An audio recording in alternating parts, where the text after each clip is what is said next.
Talking about the decade without a name, this is a review for CNN's The 2000s. Quagmire, Bush's second term. So I was looking forward to tonight's episode. I thought they dove more into the Iraq War, maybe cover the time that I was there, get a little nostalgic. That really wasn't the case.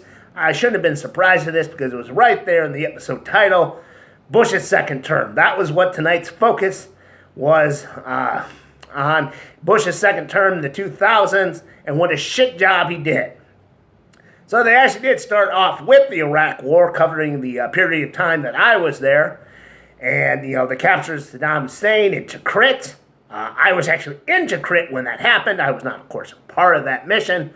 But that was pretty exciting to think that, this moment in history was just happening just mere miles from where I was. I was pretty excited about it. Most people didn't give a shit because they figured, well, it's not going to be the end of the war.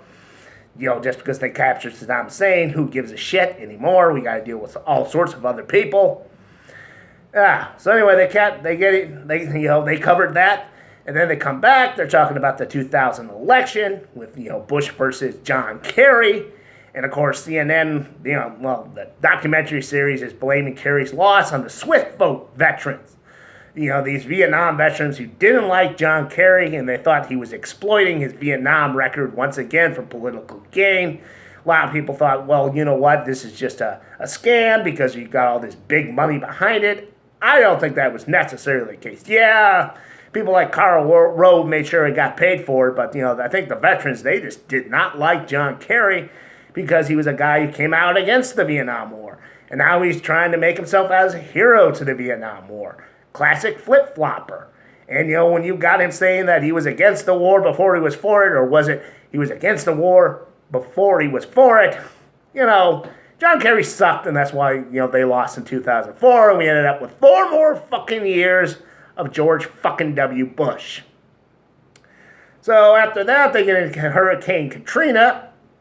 What a disaster that was. Not just in terms of the actual disaster, but the federal government's response to it, which was pretty goddamn slow and nowhere to be found. And of course, you can probably blame Bush on that, but something even worse came out of that. It was during one of their telethons, a certain unknown rapper at the time named Kanye West made it a point to say that George W. Bush didn't like black people. And of course, this elevated his status. And now we just can't get rid of him. So I'm just going to say it. I blame Kanye West on George W. Bush. Thanks, you fucking W. Like you didn't leave enough piles of shit steaming around when you left office. You had to help create that one. Then they move into the financial crisis, which I didn't understand most of that. They brought up Fallujah, the reinsurgence of Al-Qaeda in Iraq with al-Zawahiri, or whatever the fuck that fucker's name was. I wasn't there for that. That was actually a Marine operation anyway. But that was interesting to watch. And then by the end of the episode, they're done. That's the end of George W. Bush's second term.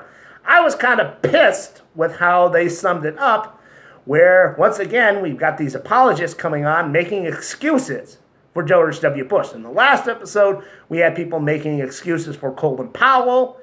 He testified before Congress. He said he thought there were weapons of mass destruction. But, the way the documentary portrayed it is that he was just a victim, Colin Powell, that, he was against the war, but then, he had that sense of duty and honor to the people he was working with and blah, blah, blah, blah. And this one, they're trying to say that W was a good guy. He just got misled. Fuck him. He was a moron. That's why he got misled so much, because he was a freaking stupid moron. And I'm just going to say it. Worst fucking president of the United States ever. And, I study history. I'm not just throwing it out there. Okay, yeah, maybe Harding or Grant could be worse, but fucking George W. Bush, definitely in the top 10 contenders for worst president. No, top fucking 5. As far as that maladjusted marmoset who's running things now, no, I don't think fucking Trump is the worst president ever because of George W. fucking Bush. I'm hoping fucking Trump doesn't end up being the worst fucking president of the United States, because that would mean he'd have to be worse than fucking Bush. And, you could say, he's splitting up the families. That's pretty bad. Bush had some pretty tough immigration policies. I would say that Trump's response to Puerto Rico is probably worse than Bush's response to fucking Katrina in New Orleans. But so far, knock on fucking wood, Trump has not gotten this into a long, prolonged war over nothing. That has not happened yet. So, good on fucking Trump. And fuck George W. Bush, worst president ever. And that's it for tonight. I just have one more thing. Like I said, I thought that this episode and the last episode was going to cover a lot of the Iraq War. So I got the nostalgic feelings. But on a sadder note, last year I lost one of my war buddies.